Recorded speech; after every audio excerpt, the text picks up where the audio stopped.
ప్రపంచమంతా పెద్ద ఎత్తున జరుపుకునే ఏకైక పండుగ క్రిస్మస్ అని ముఖ్యమంత్రి నారా చంద్రబాబు నాయుడు అన్నారు. యేసు ప్రభువు జన్మించిన రోజున క్రిస్మస్ పండుగ జరుపుకుంటారని, లోకరక్షకుడైన ప్రభువు కరుణ మనందరిపై ఉండాలని ఆకాంక్షించారు.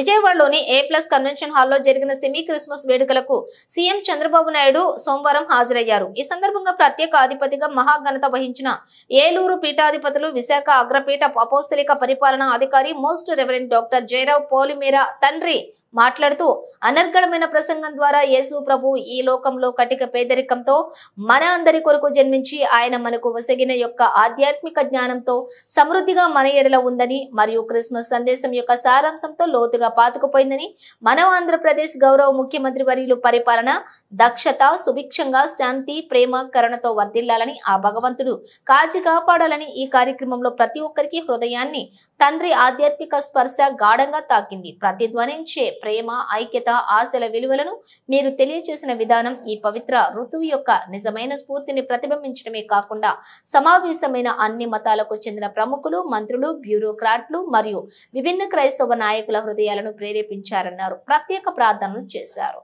కేక్ కట్ చేసి గౌరవ ముఖ్యమంత్రి తినిపించారు. అనంతరం వేడుకలకు వచ్చిన వారిని ఉద్దేశించి సీఎం చంద్రబాబు మాట్లాడారు.